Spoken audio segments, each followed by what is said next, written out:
आप सभी साथियों को मेरा नमस्कार।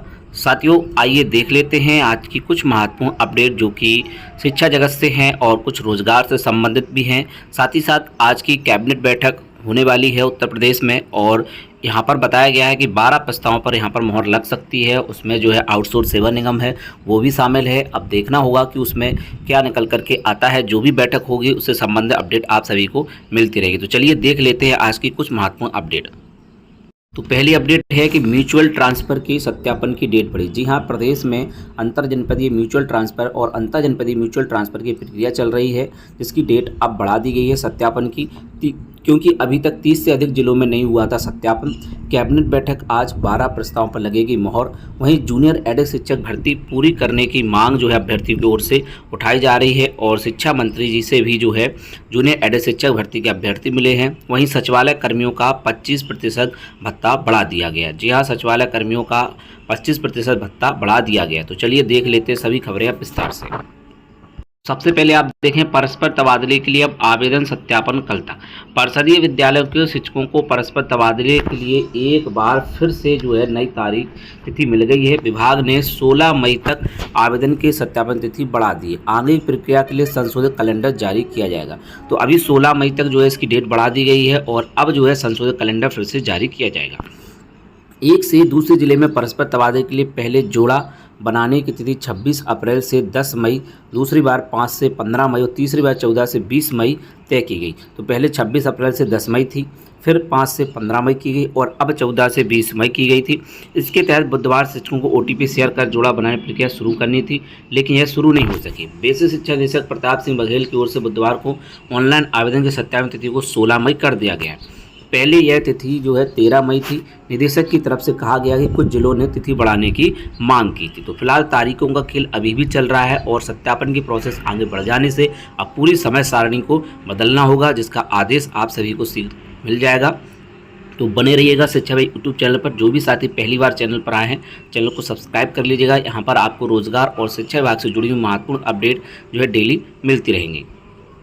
इसका आप कारण देखें, परस्पर तबादले 30 से अधिक जिलों में नहीं हुआ सत्यापन। जी हाँ, परस्पर तबादलों में 30 से अधिक जिलों में सत्यापन ही नहीं हुआ है।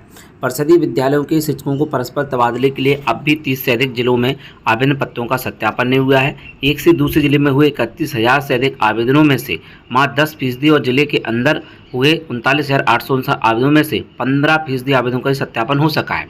विभाग के आला अधिकारियों का बीएसयू पर कोई असर नहीं पड़ रहा है। वे अपनी ही गति से प्रक्रिया का संचालन कर रहे हैं। इससे शिक्षकों में काफ़ी ज़्यादा नाराजगी बढ़ रही है। प्रक्रिया पूरी करने में ना निकल जाए समय। वहीं उत्तर प्रदेश की प्राथमिक शिक्षक संघ के निर्भय सिंह ने कहा है, शिक्षक यह सवाल उठा रहे हैं कि जाड़ी छुट्टियों को ही तरह गर्मी की छुट्टियां भी प्रक्रिया पूरी करने में ही ना निकल जाए, क्योंकि प्रदेश के परिषद विद्यालयों में 20 मई से गर्मी की छुट्टियां शुरू हो रही हैं। विभाग ने गर्मी की छुट्टियों में शिक्षकों को कार्यमुक्त व कार्यभार ग्रहण कराने का आदेश दिया था, किंतु जिस गति से प्रक्रिया चल रही है वह समय से पूरी होती नहीं दिख रही है। तो फिलहाल परस्पर तबादले में 30 से अधिक जिलों में सत्यापन नहीं हुआ है। इसकी वजह से जो है प्रक्रिया को अब आगे बढ़ाया गया है और 16 तारीख तक सत्यापन की डेट को अब रख दिया गया है और आगे के लिए जो है संशोधित समय सारणी जारी की जाएगी, जिसको आप सभी को हमारे यूट्यूब चैनल शिक्षा विभाग पर देखने को मिल जाएगी। तो चलिए देख लेते हैं हम अगले अपडेट। वहीं प्रदेश में कैबिनेट बैठक आज 12 प्रस्तावों पर लगेगी मोहर। माननीय मुख्यमंत्री श्री योगी आदित्यनाथ जी की अध्यक्षता में गुरुवार को 11 बजे कैबिनेट बैठक बुलाई गई है। इसमें उत्तर प्रदेश आउटसोर्स सेवा निगम समेत करीब 1 दर्जन प्रस्तावों को मंजूर के लिए रखा जा सकता है। जी हाँ, इसमें सबसे बड़ा प्रस्ताव जो है उत्तर प्रदेश आउटसोर्स सेवा निगम का है, जिसका इंतजार काफ़ी लंबे समय से किया जा रहा है। कैबिनेट की बैठक में अमृत योजना में निकाय अंश का बंटवारा, कुछ विकास प्राधिकरणों का सेवा विस्तार करने, सीट पार्क बनाने और शिक्षा मित्रों और निदेशकों का मानदेय बढ़ाने संबंधी प्रस्ताव को मंजूरी मिल सकती है। तो यहाँ पर देखिएगा, मेनली आउटसोर्स सेवा निगम है। बैठक में अमृत योजना निकाय अंश का बंटवारा, कुछ विकास प्राधिकरणों सीमा विस्तार करने, सीड पार्क बनाने और शिक्षा मित्रों और निदेशकों का मानदेय बढ़ाने संबंधी प्रस्ताव को मंजूरी मिल सकती है। तो यहाँ पर शिक्षा मित्रों और निदेशकों के मानदेय को बढ़ाए जाने का प्रस्ताव इसमें शामिल किया गया है। अब देखना होगा कि इसमें जो है प्रस्ताव शामिल किया गया उस पर क्या बात आगे बढ़ पाती है। जो भी महत्वपूर्ण अपडेट होगी कैबिनेट बैठक के संबंध में आप सभी को अपडेट दी जाएगी। तो चलिए अब देख लेते हैं अगली अपडेट।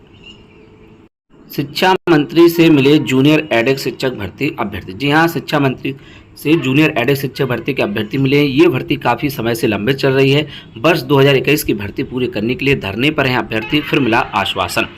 प्रयागराज से अपडेट है, जूनियर एडेड विद्यालयों की 1894 पदों की शिक्षक भर्ती 4 वर्ष में पूरी नहीं हो सकी है।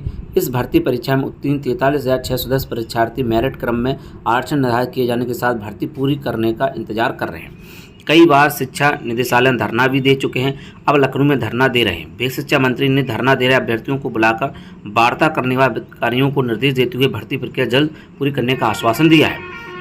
वहीं जूनियर एडेड शिक्षक भर्ती के प्रदेश अध्यक्ष नागेंद्र पांडे ने बताया कि वर्ष 2021 की इस भर्ती परीक्षा में कुछ अभ्यर्थियों का प्रारंभिक चयन गलत से भरने कारण निरस्त कर दिया गया था। इसके विरोध में 177 याचियों ने 44 याचिका के माध्यम से हाईकोर्ट में चुनौती दी थी। करीब 2 वर्ष की लड़ाई के बाद 15 फरवरी 2024 को हाईकोर्ट ने याचिका खारिज कर दी थी। इससे असंतुष्ट कुछ अभ्यर्थी डबल बेंच गए थे, जहां याचिका फिर खारिज हो गई। इधर भर्ती पूरी कराने के लिए 9 दिनों से SCRT लखनऊ परिसर में अभ्यर्थी अनवरत धरना दे रहे हैं। मंगलवार को शिक्षा मंत्री के आवास के बाद धरना दिया गया। शिक्षा मंत्री ने बुधवार को कुछ अभ्यर्थियों मिलने के लिए बुलाया। मोहित राजपूत, नीतू सैनी, धर्मेंद्र यादव, मुकेश यादव ने प्रकरण से अवगत कराया। मंत्री अधिकारियों को भर्ती पूरे करने के लिए निर्देशित किया है और अभ्यर्थियों को जल्द भर्ती पूरी करे जाने का विश्वास दिलाया है। अब एक बार फिर से आश्वासन यहाँ पर दिया गया। अब देखना होगा कि आगे इस भर्ती में क्या होता है, क्योंकि काफ़ी लंबा समय इसमें हो चुका है। 2021 की ये भर्ती थी और अभी तक ये पूरी नहीं हो पाई। धूप और गर्मी से इंसान नहीं, पशु पक्षी भी परेशान हैं। यहाँ पर आप देख सकते हैं, तेज़ धूप और गर्मी से इंसान ही नहीं, पशु पक्षी भी परेशान हैं। गोरखपुर में तेज़ धूप के दौरान बाज नगर निगम पार्क में गिर गया। कर्मचारियों से उठाया और पीने के लिए पानी दिया तो उसमें जान आ गई। यहाँ पर आप देख सकते हैं। तो अभी और बढ़ेगा तापमान, लू चलने की आशंका व्यक्त की गई है। जनपदों में चंदौली, वाराणसी, भदोही, जौनपुर, गाजीपुर, आजमगढ़, मऊ, बलिया, देवरिया, गोरखपुर, संतकबीरनगर, बस्ती, कुशीनगर, महाराजगंज, सिद्धार्थनगर, गोंडा, बलरामपुर, श्रावस्ती और बहराइच। पूर्वांचल और तराई के 19 जिलों में आज फिर लू की चेतावनी जारी की गई है। झांसी में भी तापमान 40 डिग्री सेल्सियस जाना रहा। सुल्तानपुर में 41 डिग्री, अमेठी, बहराइच और आगरा, झांसी में 40 से ऊपर रहा है। तो इन जनपदों में देख सकते हैं आप, काफ़ी तापमान ज़्यादा रह रहा है। वहीं सचिवालय कर्मियों का विशेष भत्ता 25% बढ़ा।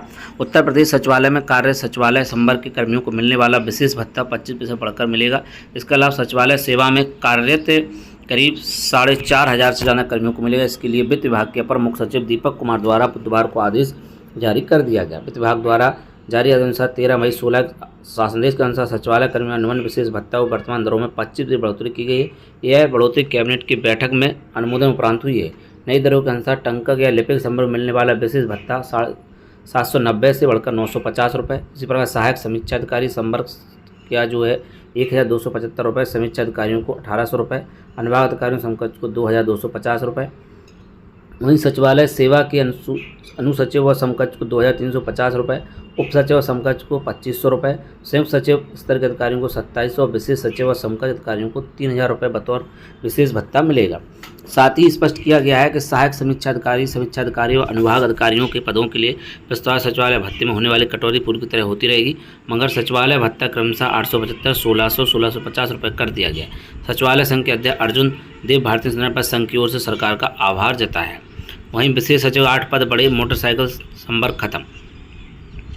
तो सचिवालय प्रशासन के 4,500 कर्मियों को इसका लाभ दिया जाएगा। वहीं सामूहिक नकल में 8 परीक्षा केंद्र निरस्त। राज्य विश्वविद्यालय प्रोफेसर राजेंद्र सिंह रज्जू भैया राज्य विश्वविद्यालय में सामूहिक नकल मिलने पर 8 परीक्षा केंद्र तत्काल प्रभाव से निरस्त कर दिए गए। सचल दस्त की समिति पर बुधवार को हुई परीक्षा समिति विशेष बैठक में यह कार्रवाई की गई है। इन केंद्रों के बचे हुए प्रश्न पत्र परीक्षा दूसरे केंद्रों पर कराई जाएगी। निरस्त किए गए जो परीक्षा केंद्र हैं वो ये हैं और नए परीक्षा केंद्र इनको बनाया गया है। तो साथियों, आज की प्रमुख अपडेट में बस इतना ही। ऐसे ही और भी अन्य अपडेट के लिए बने रहिएगा आप शिक्षा यूट्यूब चैनल पर। यहाँ पर आपको रोजगार एवं विभिन्न महत्वपूर्ण अपडेट डेली आपको प्रदान की जाती हैं। तो बने रहिएगा शिक्षा यूट्यूब चैनल पर। तो मिलते हैं किसी नेक्स्ट वीडियो में। जय हिंद।